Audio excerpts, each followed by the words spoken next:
Hi, problem 14 has me rather confused. So I'll start the usual, it's not a usual way though, but when I'm confused, I always start making an example. And let's make a very simple example with just one equation.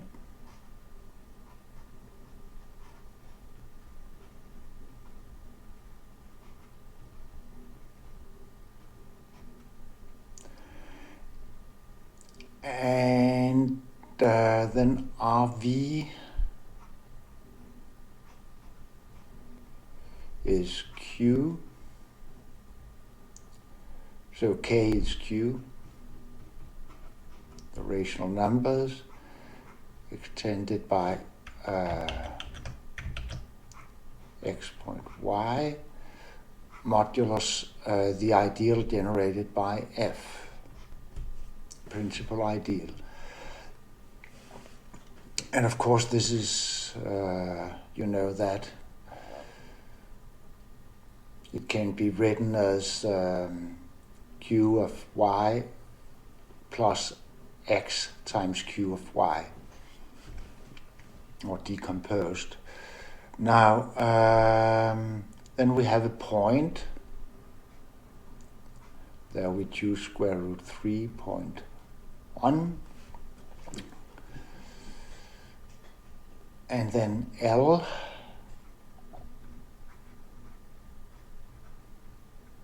So that means the, what was it called? The residue degree.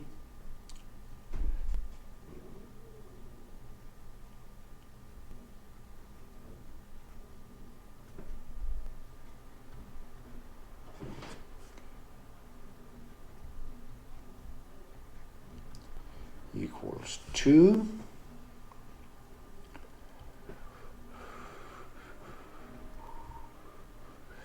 Now we come to this map.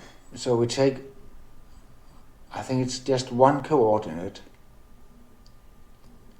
and map it. So every polynomial x is mapped to square root 3.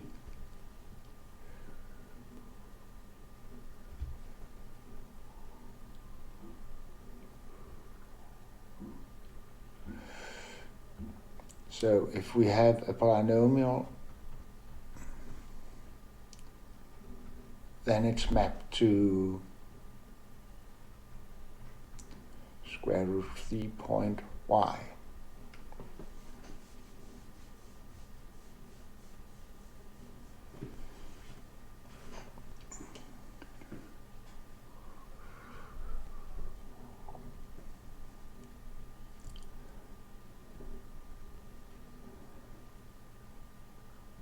So we can take any polynomial and map it here.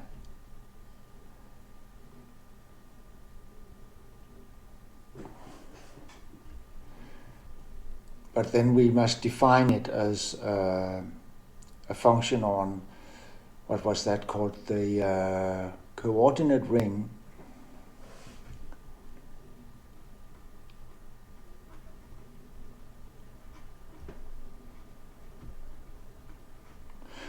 I'm not good at learning new names, so that's a difficulty I have.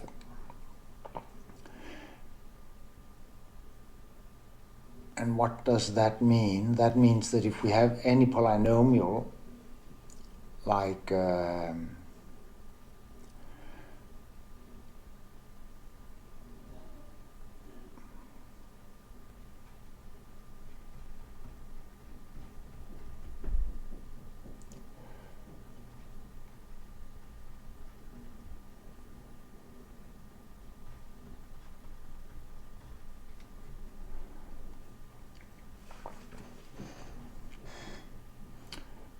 then if we choose any other guy, now that's strange.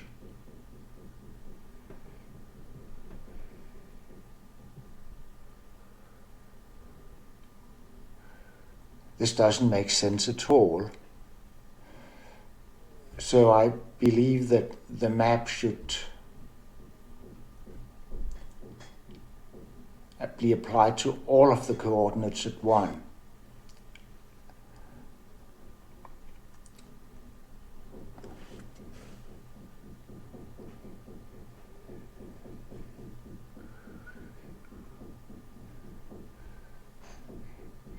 Now our point was square root 3.1, so that means that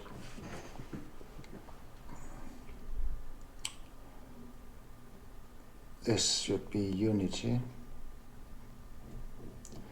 and that means that this guy maps to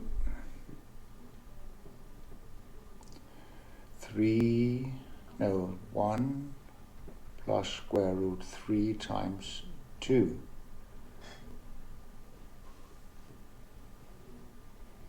And what should we prove?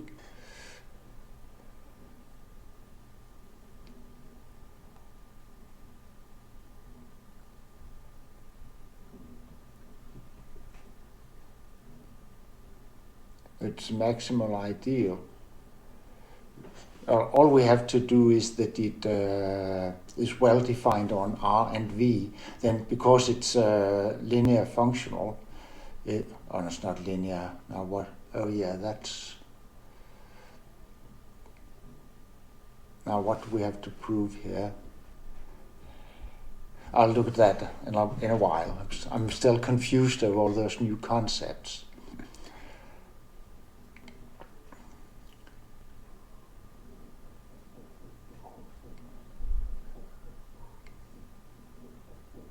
So it must be well defined on R and of V, and that is if we take,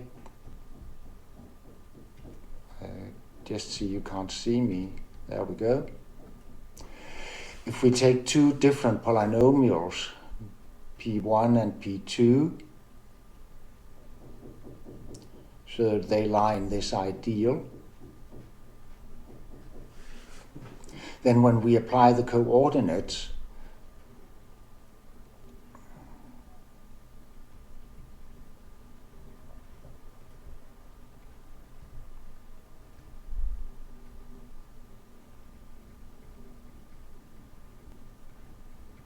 it's just f of the coordinates, which vanishes. So that means that this map will give the same result whichever representative we choose. So that means it's well defined on the coordinate ring.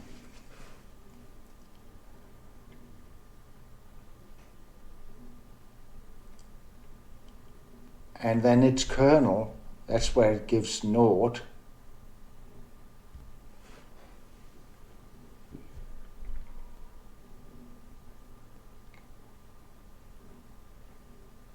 And it's a ring homomorphism, because if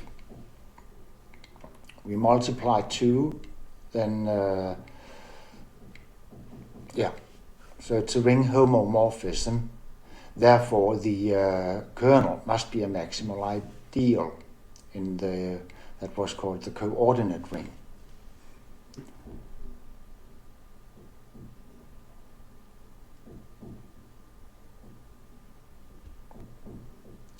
That was the first one, A. And it could actually be solved by constructing an example, and then the generalization was straightforward. So let's go to B.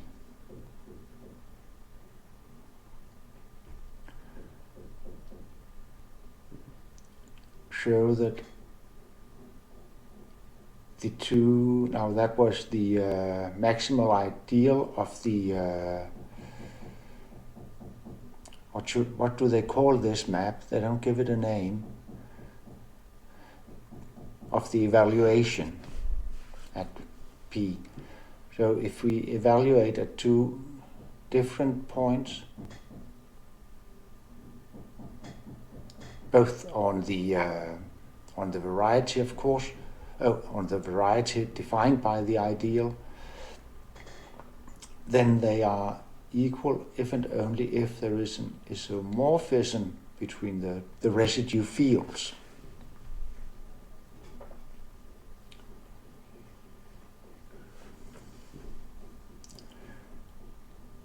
if there is an isomorphism between the two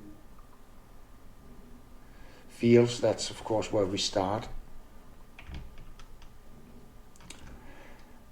I hate to lose all the work here, and that's the problem working with all this, that I can't have this lying on a paper besides me while I continue. So I'll stop the recording and then put all this on a paper, and then I'll continue solving B. My break took 2 days. I'll explain a little of what happened. I had a feeling that I didn't quite understand what I was talking about, and I found out that when I said prime ideal, I don't know exactly where, then it was a parrot language. At the time I said it, I remembered it had to be a prime ideal, but I wasn't able to define the term at the time. I had no consciousness of what it meant. And then afterwards, I realized that I didn't feel comfortable with these ideas. So what was the prime ideas? What were the principal? What were the maximal ideals? So I wanted to work a little on it. It was very strange because 9 years ago, I made a primer to algebraic number theory. The idea was that students of algebraic number theory could spend like a week, or maybe 2, but the idea was 1 week in August, before the course started, acquainting themselves with the quadratic number fields and learning to compute stuff in them. So I used the Diophine equations. Here we have them: y squared equals x to the third plus some integer. When n is non-vanishing, then it is an elliptic curve. All points are smooth. So the point was to be able to solve these guys and thereby learning all the strange phenomena that occurs in the quadratic number fields. So we start with this one, which is simply using unique factorization among the integers. Next, and then it's reduced to 2 equations, which we just use Paris to solve. It's up here in the, isn't it? No, it'll come later. Yeah, the Paris package, which I used at the time. Next, we do the same thing.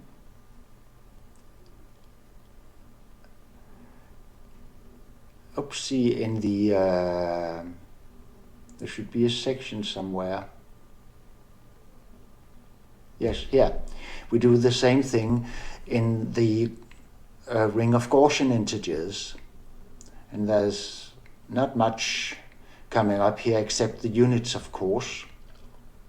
And then special factorization of the primes. No, that's not needed. Or is it? I'm not sure. Well, next, at least factorization of 2 is needed. Then we take this guy, where we get square root minus 2. That's actually the same thing. You just need to know how the prime splits. And next, we go to this guy. And here we must work in Q with square root 2. And there we have units. The units come up. So now they have to be able to do all the calculations with some units coming up. And here we have them entering in with an unknown power. next we take the field Q extended with square root minus 3. The point being, of course, that if one uses these as generators, one and this as generator of the order you are working in, then unique factorization failed. You need to work with the right ring of integers to have unique prime factorization. So there you learn that this is important to use the right set of integers. And in the end, we even have that we are working in Q extended with square root 5, where we have class number 2, so the squares of the ideals will be principal, but the ideals themselves not necessarily. So how to handle that? How is it possible to handle that? So not only do they learn that these things occur, they have no proofs at all. They just learn how to handle it. And I believe that would be a great introduction to number theory, learning all these phenomena and how to make computations with them before being confronted with the theory. So I was well versed in ideals, but how come this was problematic? Well, it turned out that I hadn't been working with such rings, and I haven't really been working with ideals in the polynomial ring. So this had to be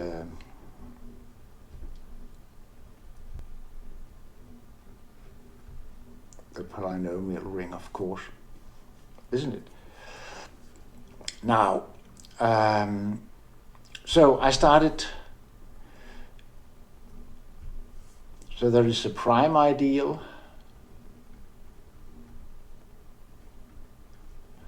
and there's maximal. A prime ideal I usually had defined so that it couldn't be written as a product of two ideals. But then it depends on the product. And of course, when we have a ring and then take the quotient, then it becomes, now what is that called? That's where the null rule, it's a domain, integral domain. We just say domain usually. And if it's a maximal ideal,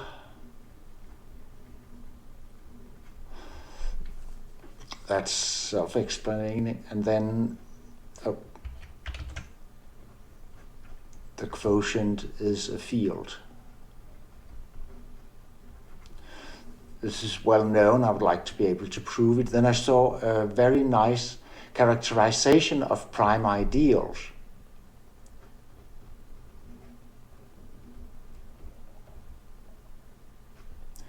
If we have two elements not lying in the ideal, then their product will neither.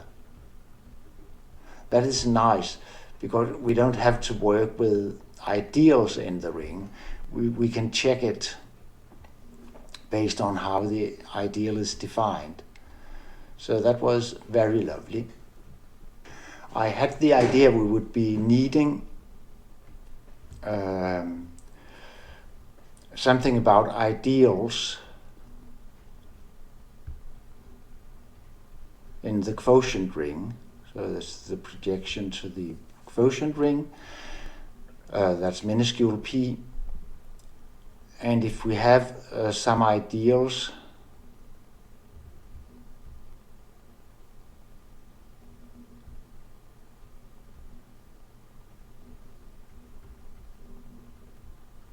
that should be an I2.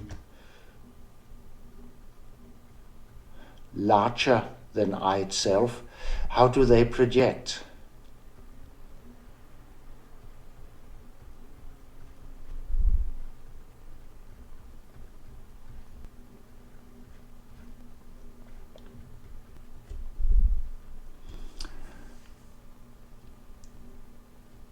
And it turned out that they work like that.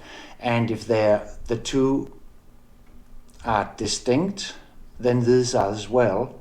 And if these are distinct, so are these. So I had to prove all this. And that made me ready to work on the problem. So I had to go through all of this and make some examples.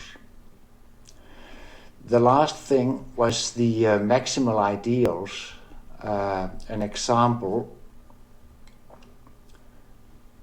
If we have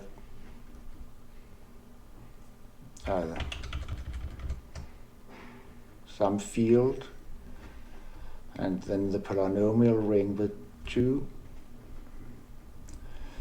then one maximal ideal could be defined by x minus a 1 point minus just a and b. So this would be a maximal ideal. It would contain all polynomials where x plus a could be factored out, or y plus b could be factored out, and their sums. And that way we could, if we added some polynomial that did not vanish at a or b, or a point b, at a point b, then we could subtract the highest terms and get them substituted by a and b. So the value of a of b would lie in the extended ideal, and thus it would be the entire ring we got. This means that this is a maximal ideal, as it contains all the polynomials that have a point b as root. I had to think this through as well. So that was my preparation. And I needed to show all this, to explain the break. Why did I pause for 2 days? Of course, I have played tennis, made dance, and I have done a lot of stuff, but I had expected to be able to squeeze in some time working on the problem, but I couldn't. But now I've explained what delayed me. Now I'm ready to start on the problem, and I need to make my dinner, and then I have a meeting, so that will be for tomorrow. Another night has passed, so let's look at problem 14 again, now with my added knowledge about rings and ideals.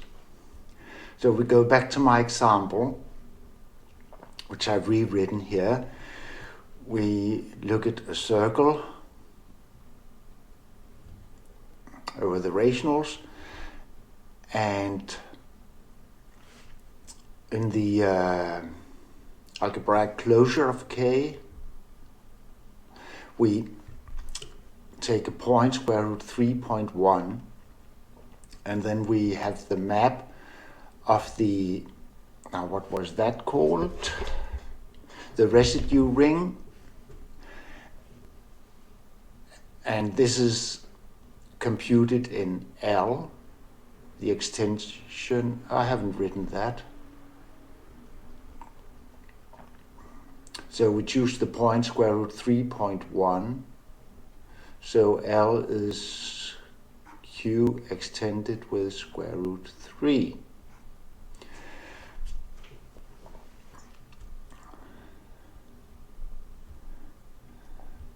This is obviously a homomorphism, ring homomorphism, and the ideal, that's interesting. What's the ideal?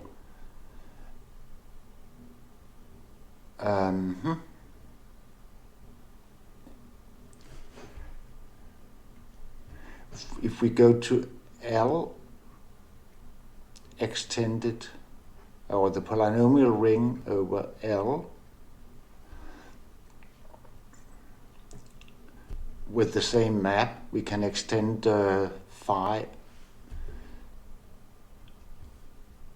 We have an extension of phi here.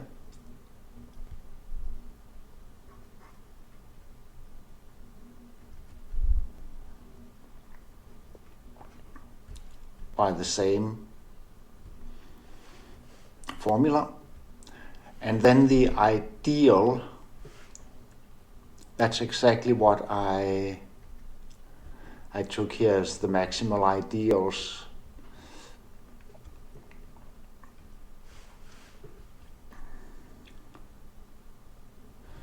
So that's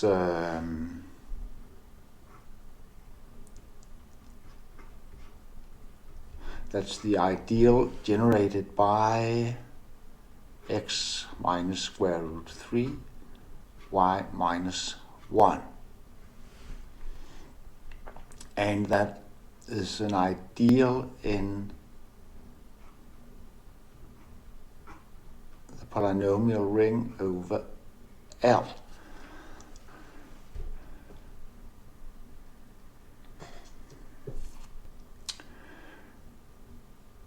We want to project this down to R. So the first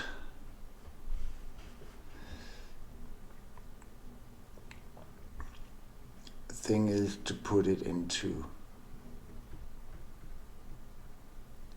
K of x power, the polynomial ring over K. What is it there? And let me make a guess.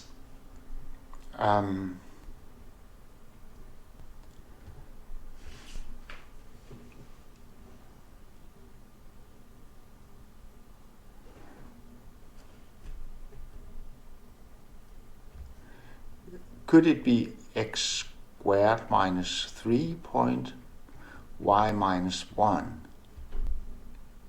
The ideal generated by those two.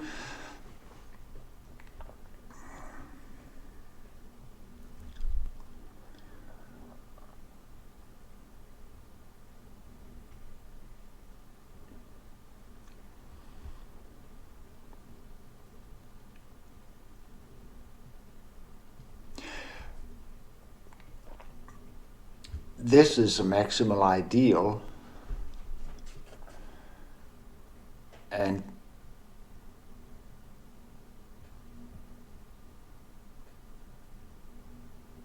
it's obvious that the ideal, the part of the ideal line here, contains this. So if this is a maximal ideal, then we have the right one. And we should be able to test that.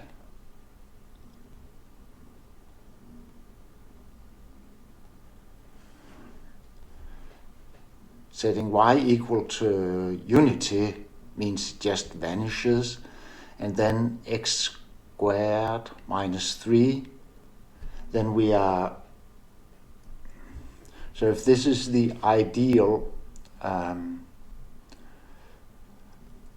we have used I? No, we have not. Let's call it IK.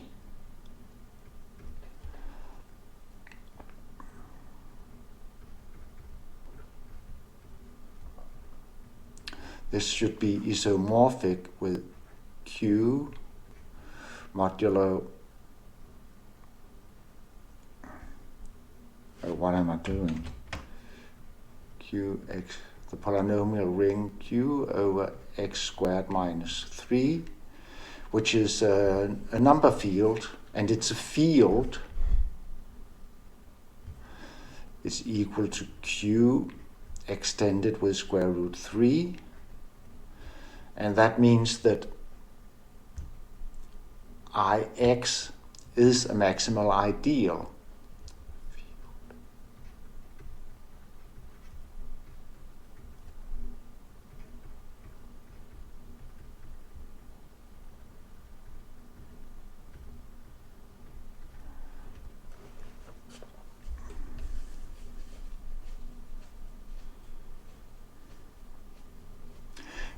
can we generalize this?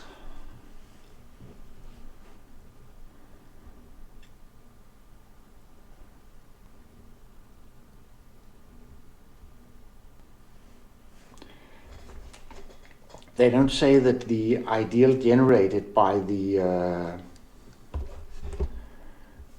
equations is prime.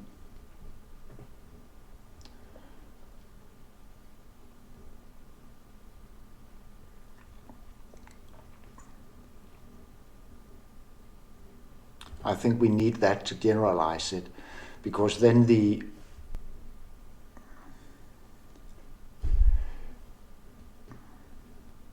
well, let's do it step by step.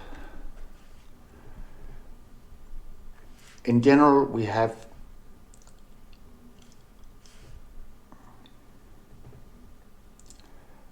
L of x1 to xm, and we have an ideal here generated by xi minus ai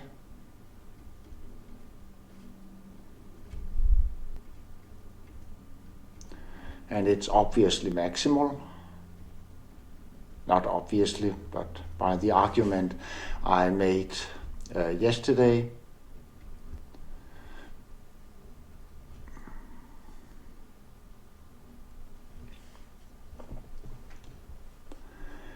And then we need to find out how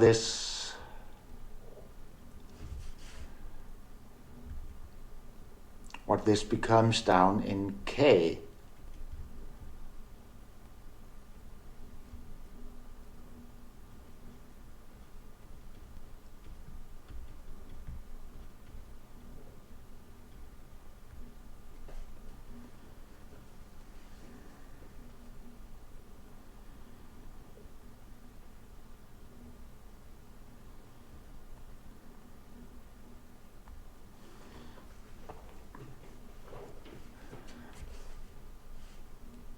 And it's obvious that we can make all the FIs.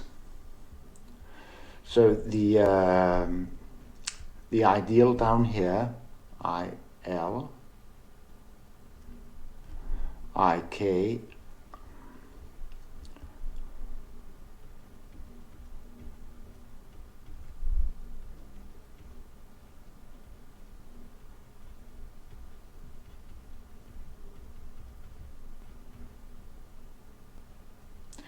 that's all the ideal, that's all the polynomials vanishing on the variety.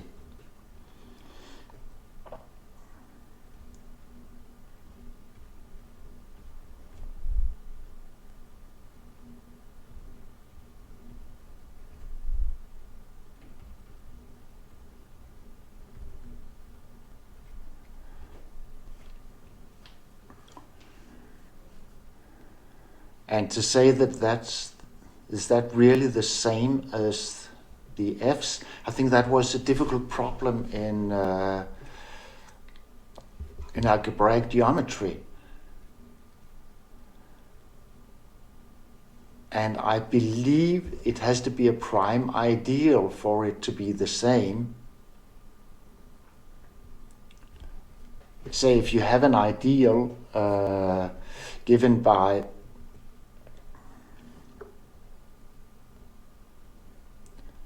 x minus y squared,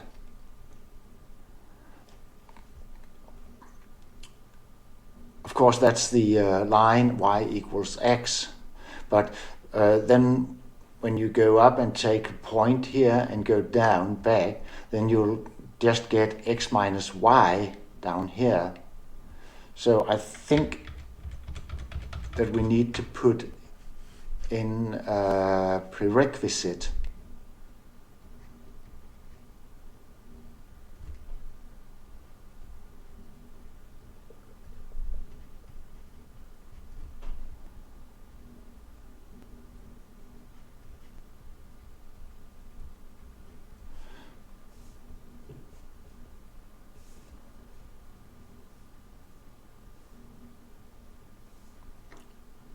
They don't say how many we've got, FR.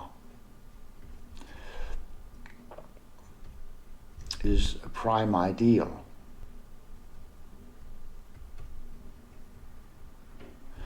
Then I believe that that this guy IK simply equals F1 to FR. Well, let's assume that.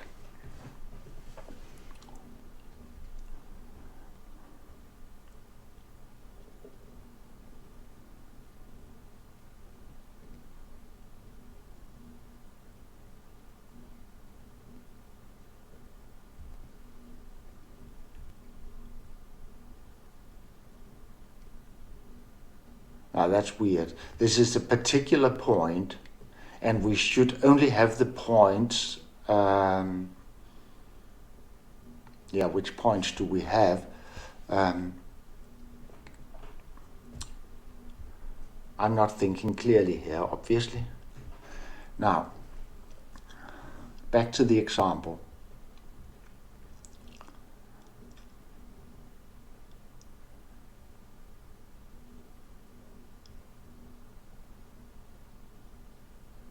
Here we were so lucky that one of the points were lying there, but then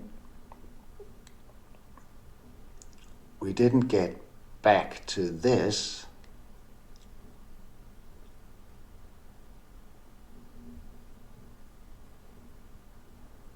So of course they should have the,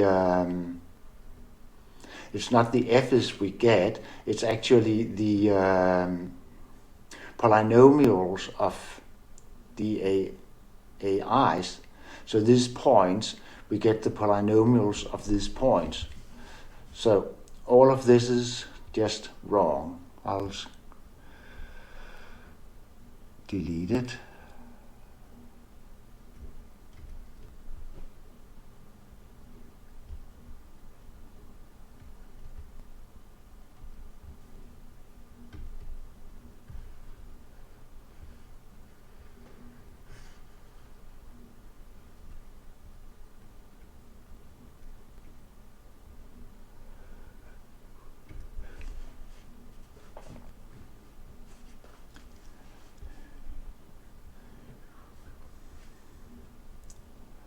So we have m points, AI, so we get m polynomials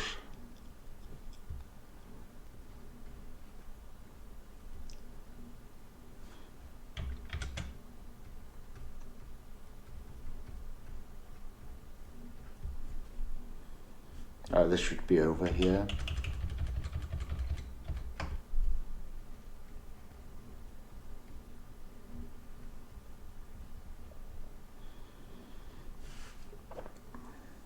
So it's not vanishing on the variety, it's vanishing on this point.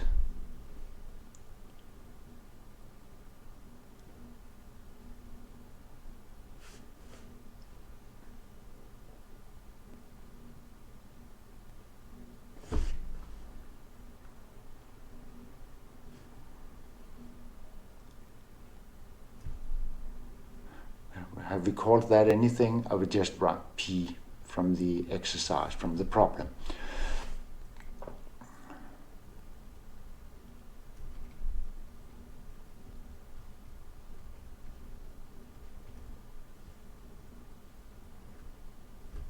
So it's g1 of x1 and gm of xm. So there's only one variable in each polynomial.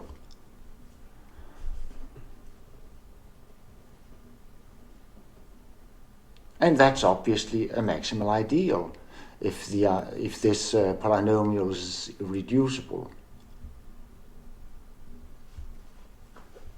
Okay, so we need no extra prerequisites on the ideal generated by the original polynomials.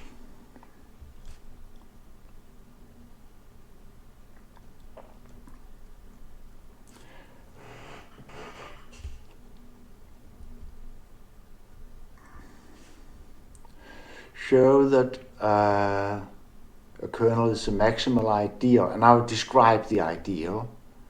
It's not hard to see that any maximal ideal arises this way, probably not. So the next, show that the two ideals are equal if and only if there is an isomorphism. Well, isn't that obvious?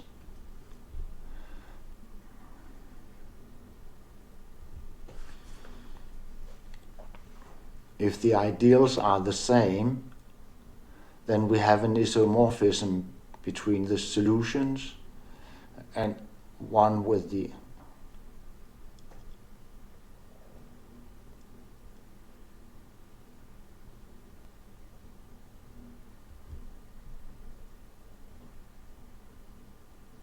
I think that's obvious now that I have described the polynomial. So, finally I was able to solve it, and it was not so difficult. It was just my ignorance that was too large to solve the problem right away.